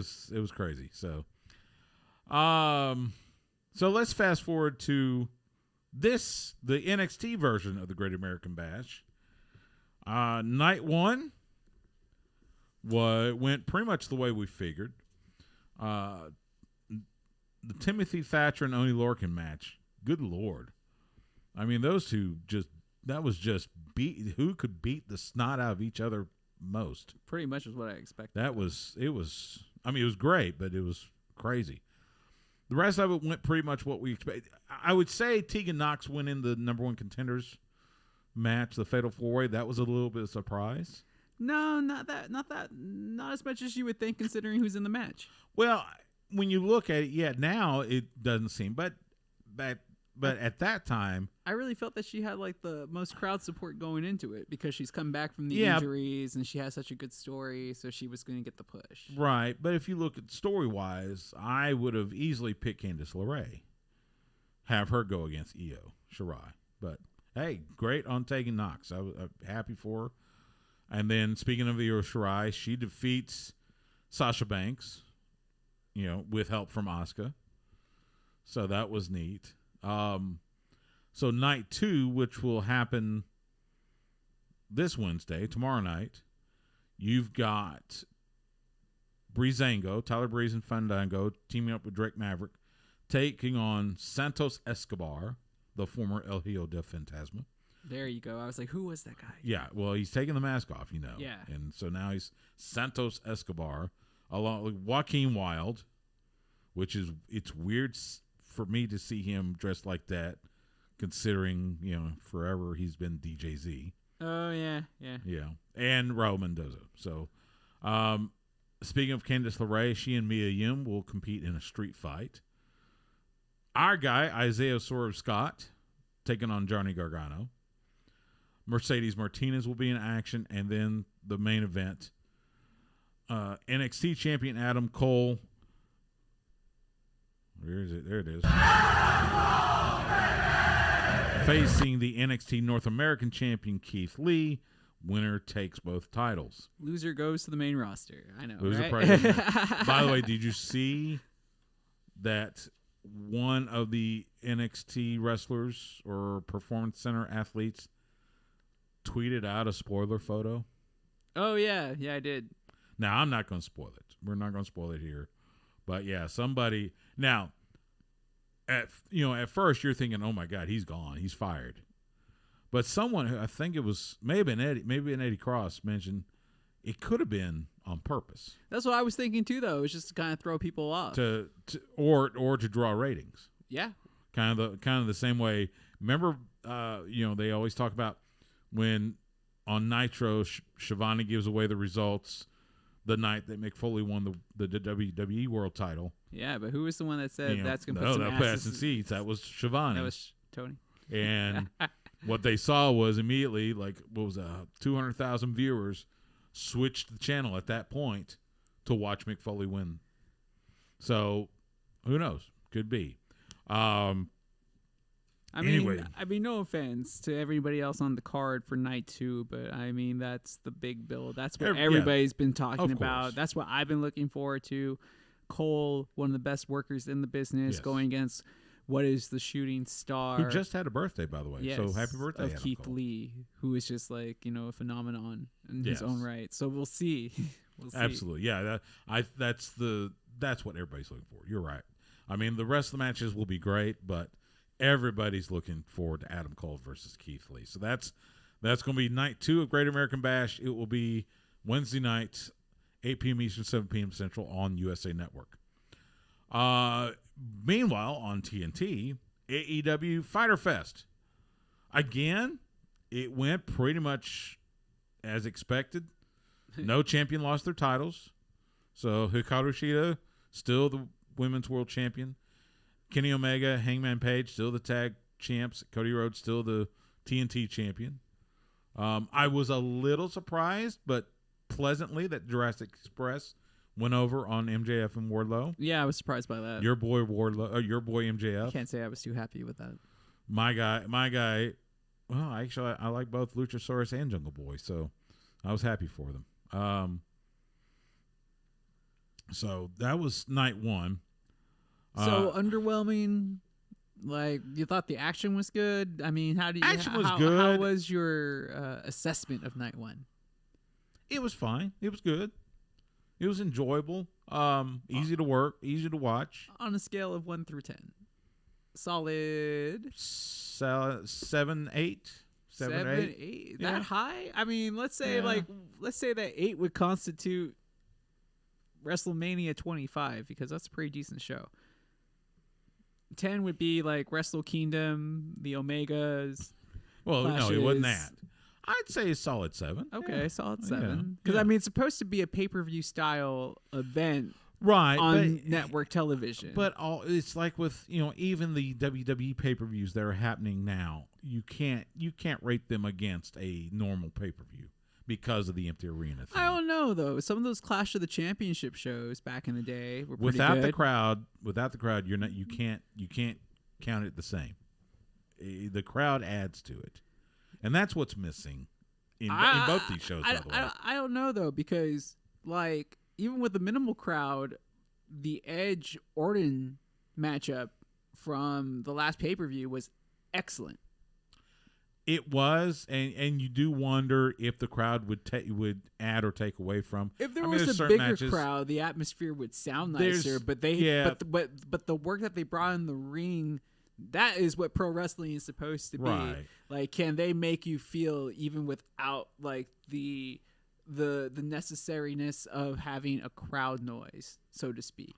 Well, but I mean, the way I've always believed is the match ebbs and flows as the crowd reacts. You pull off certain maneuvers if you hear the crowd doing this. Yeah, of course, but I mean, a lot of this stuff is worked out beforehand. So I it's know, if you can get to the ending and keep people And by the way, it's like, and I'm saying it's funny a good that you crowd say, reaction. But it's funny that you say that, because it's like, yeah, I get that's a part of it, but then Japanese wrestling is built on the silence of the crowd and a respectfulness of watching the craft. So it's like there's a lot of workers that learn how to work in silence anyways. So to be able to tell a story and to get the crowd riveted even without them reacting, that is so difficult, and that's what made the Edge Orton match special. That's why I'm saying, yeah, would a crowd, like the noise added to it? Yes, the noise would have added to it, but the fact that they were able to pull you in without having the crowd tells you how good they are. Yeah. And this is just another thing that these workers have to learn how to deal with. Night 2 of Fyter Fest, which will be again this Wednesday night, tomorrow night, 8 p.m. Eastern, 7 p.m. Central on TNT. The Murder Hawk Monster, it's hard for me to say that, Lance Archer, taking on the bad boy Joey Janela. I don't know how I feel about that at all. I don't know either. Like, why is he opening up the night? Well, I don't know if it's the opening, but okay. That's just the first match I listed. Okay, I thought it was the opening. I don't know. Like, why? Yeah, this is in no order. I just don't know how I feel about that. Well, I mean, he should destroy Joey. He should. I mean, he should just put Joey through. Isn't Joey hurt? Is Joey? No.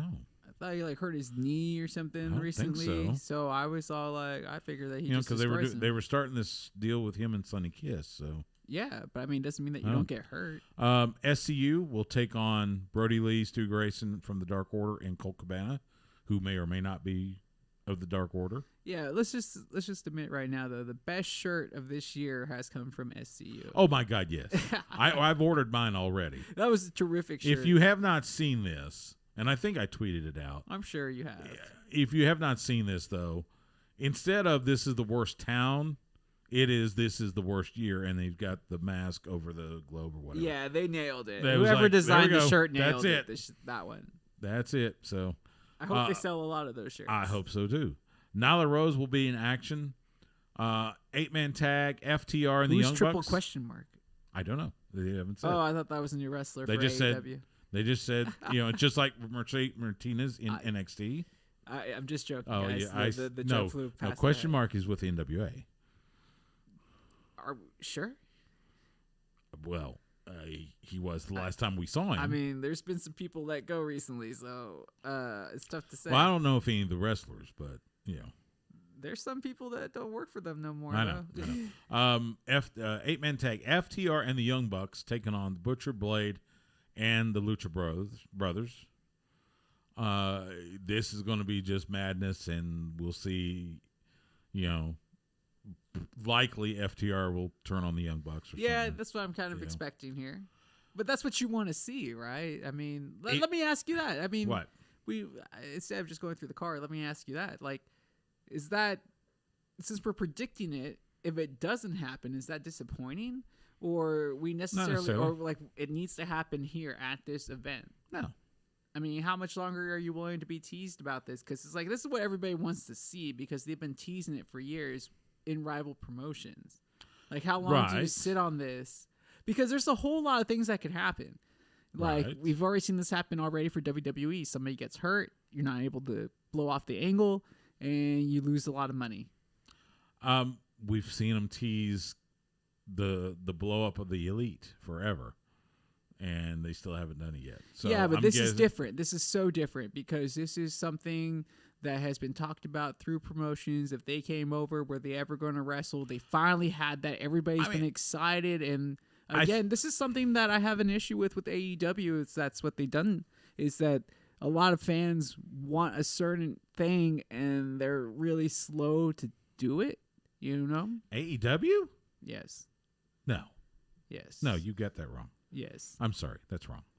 This is the match that people want to see. You don't win the bonus round this time. Like, no. why? AEW is more receptive to fan reaction than... Kenny's not the main champion. Cody's not a main champion. He's the TNT champion. I know, but I'm just saying this is what fans wanted. I understand that. Shawn Spears the fans wanted Nightmare Collective. They weren't in the Nightmare Collective, so they disbanded them. Yeah, exactly. But this is stuff that, like, the fans didn't ask for a Nightmare Collective. I know. I'm just saying that. I'm just saying that this is. I think you're coming up with issues that aren't there. quite What are you talking about? Issues that aren't there. This is the money match. Like, why isn't this a bigger deal? That's why I don't understand. Like, this should be this should not be sitting here in the middle of some like TV week 2 match. This should be a marquee pay-per-view headliner. Okay, let's remember something. Fyter Fest is a pay-per-view. It was a pay-per-view last year. On network television. No, it was a pay-per-view last year. I know. I just clarified that this year was just like over-the-air stuff. That's right. They decided to do it this year because of all the uncertainty around the pandemic. But it's not those two teams going against each other. Like, the storyline was already there, so why do we have to build it up again in AEW? It's like going to high school, finishing all your regular classes, and then getting to college only for them to tell you that you have to take these non-major courses. Ask Tony Khan. He's the man that runs it. I don't think he's the booker, though. He's the man that pays the paychecks. He does a lot of the creative too. So, but like, what I don't understand is like, how, like, are you cool? Why would anybody be cool with this? I mean, this is the matchup that they have been teasing for years. And we may get to see it after this. After this. Yeah. But why? Why do you have FTR show up and immediately pull the trigger on the match? Because injuries happen. So forget build or anything like that. You can have a short build, but I don't think you need to go into your first pay-per-view. FTR has been in AEW for about a month. Yeah, but they haven't been bickering at each other.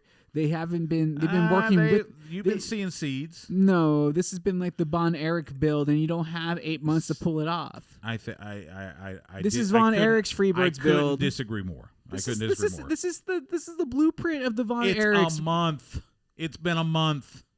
This is all you get in the new world, if we get to say no, it's not. Just because WWE decides to pull trigger every time they get an itch doesn't mean every company has to do that.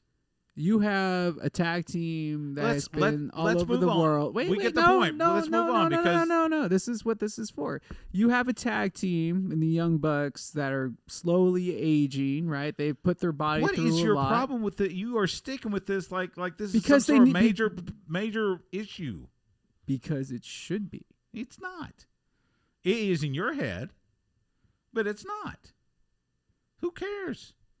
Now, if they carry it on for 6 months, then that would be a problem. Maybe.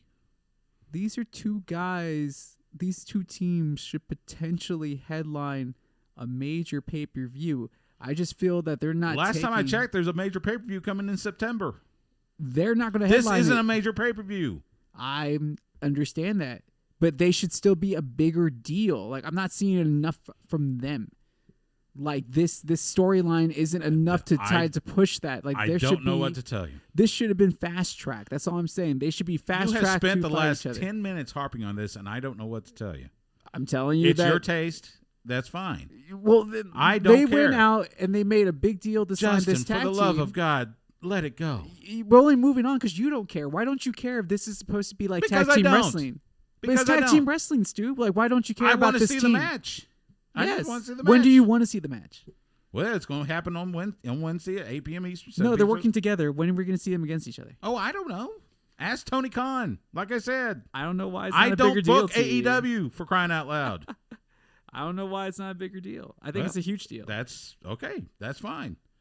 A match that has got a lot of intrigue. Chris Jericho and Orange Cassidy. Talk about two polar opposites. That's going to be funny. For the AEW, who's going to win? Oh, I fully believe Jericho will win. Yeah, but it'll still be a funny match. Yeah, just to see the two styles.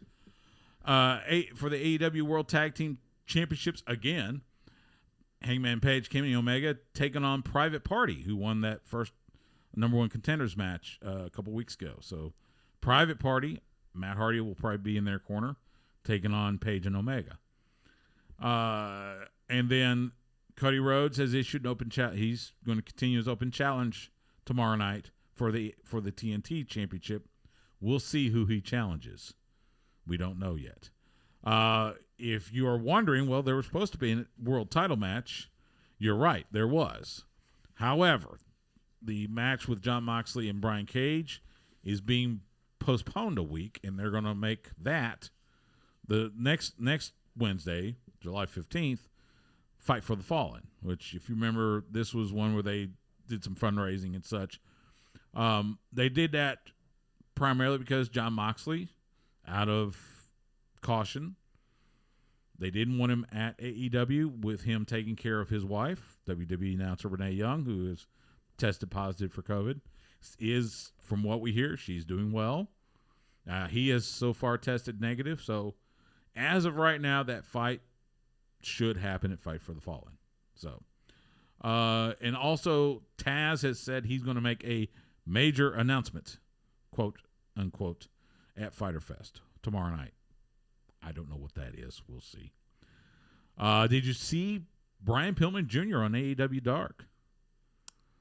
For as long as they let him be on Dark, yes. I know.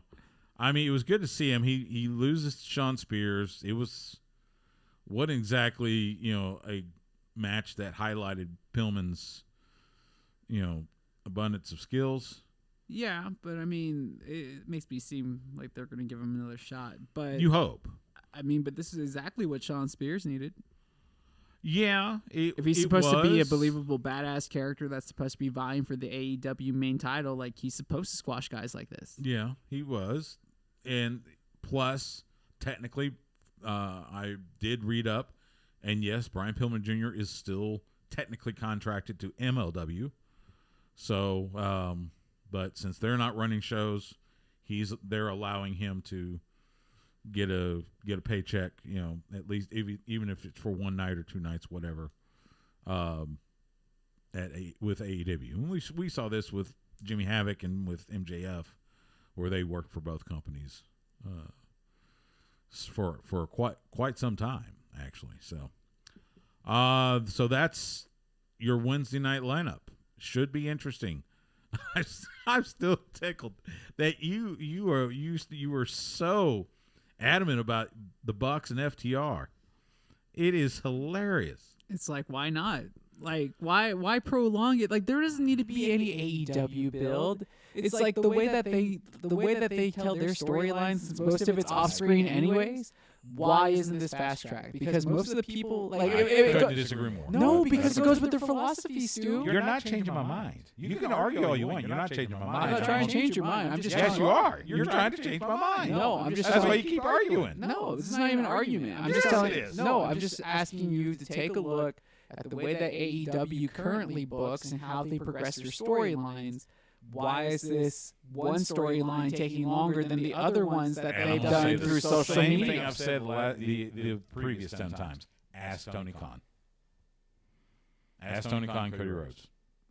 They're the ones that can tell you.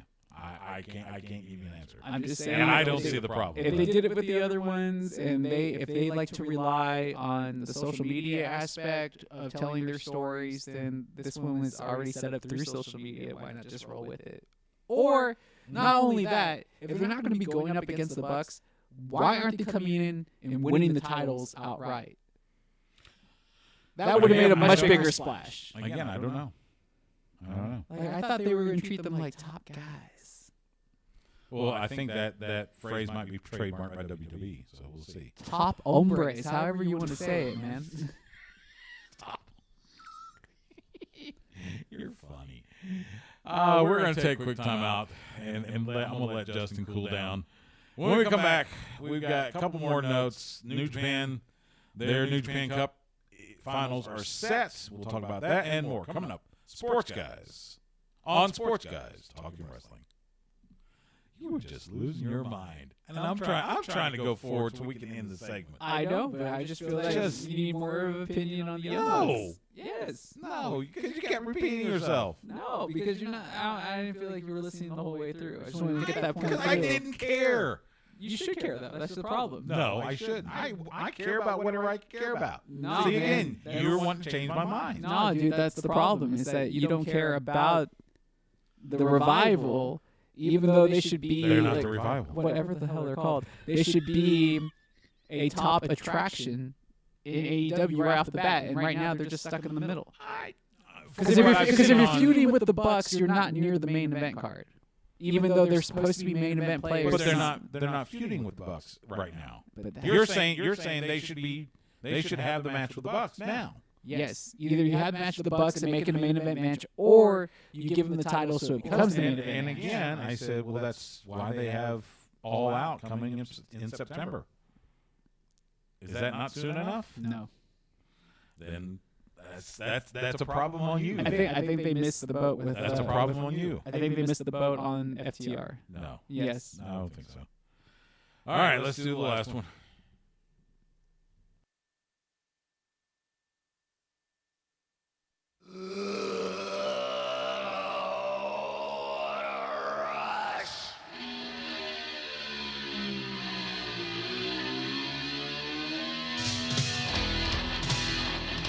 Hey, this is WWE Hall of Famer from the Legion of Doom, Road Warrior Animal, and you're listening to Sports Guys Talking Wrestling. What a rush! Sports Guys Talking Wrestling on the horn. Stu Myrick, Justin Smash Simmons. It was good to see Animal on Friday in Plano at the SWE Fury tapings. Yeah, I was going to say another one you ran into. He brought the spikes. People went nuts over the spikes. It was great. So yeah, between him and Teddy Long, it was a fun day. I would think so. It was a fun day. So again, huge thanks to James Beard and everybody at SW Fury for having me at their TV tapings. I think they've got another one coming up towards the end of this month. And like I said, I think we may be getting Teddy Long to help promote that. So stay tuned and make sure you follow our social media. We'll let you know. New Japan Pro Wrestling. The New Japan Cup finals are set. It will be Kazuchika Okada taking on Evil from LIJ. That card will happen Saturday at 4 a.m. Eastern, 3 a.m. Central. Along with that match, you will also have Tetsuya Naito, Shingo Takagi, and Hiromu Takahashi, the current IWGP Junior Heavyweight Champion, taking on Tomohiro Ishii, Sho from Roppongi 3K, and Toru Yano. You also have Hiroshi Tanahashi, Kota Ibushi, Yuji Nagata, and Taguchi taking on Taichi, Zack Sabre Jr., Minoru Suzuki, and El Desperado. Let's see, Sanada and Bushi taking on Yujiro Takahashi and Taiji Ishimori.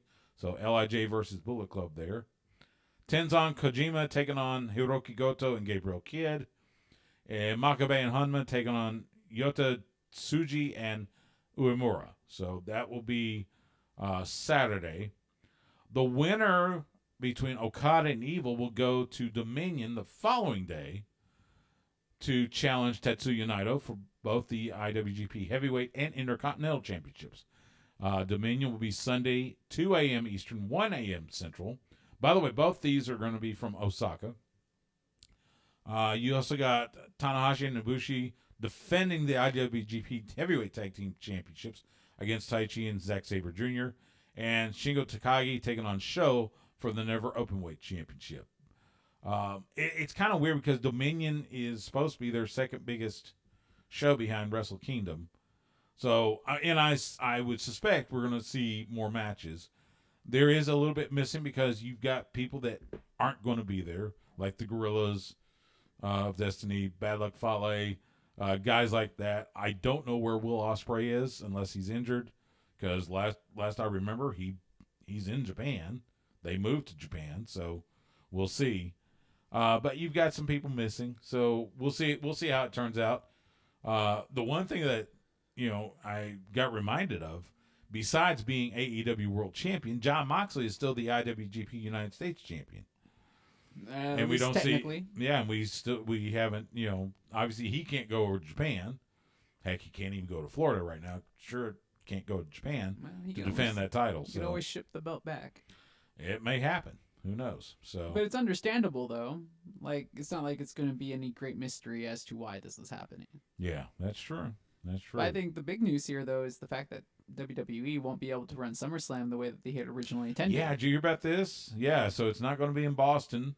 They have decided to cancel that and move it to the Performance Center.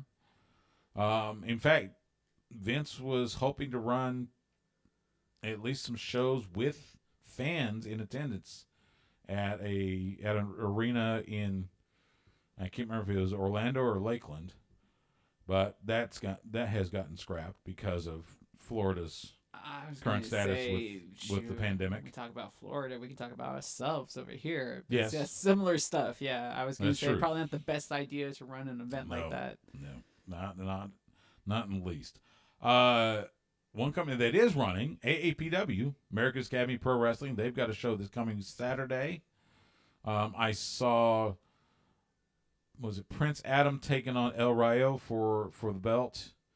And I remember seeing a few other matches, but it'll be fun. So you can check that out. I believe it's on Facebook, Twitch, and YouTube. Okay.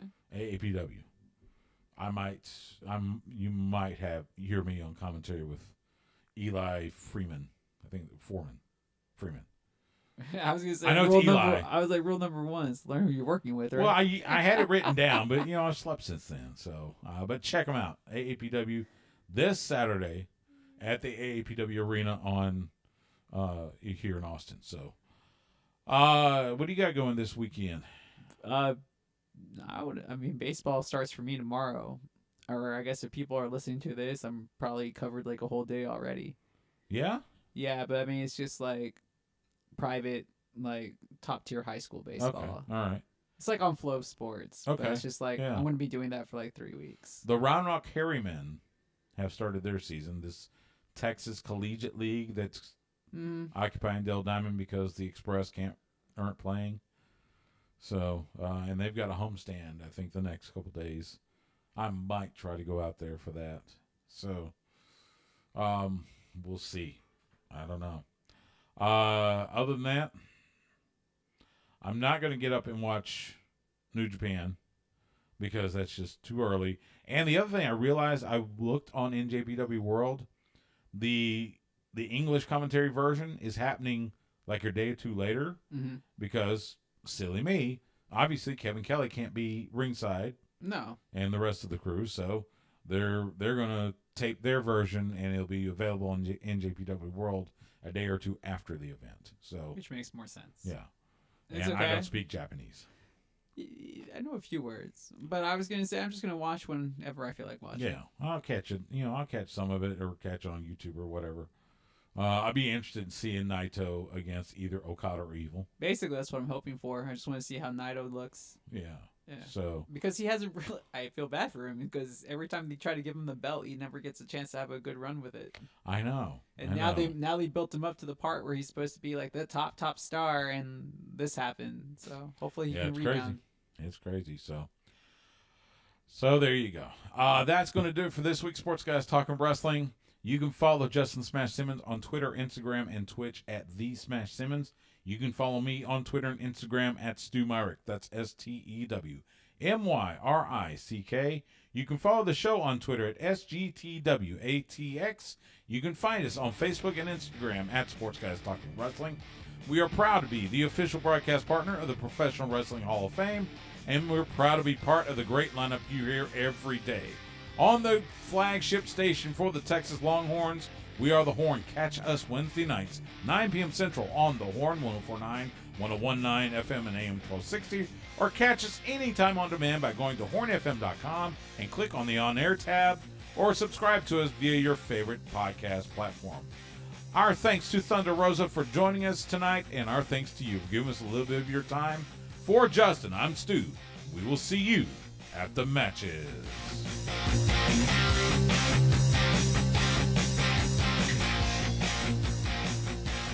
Goodbye and good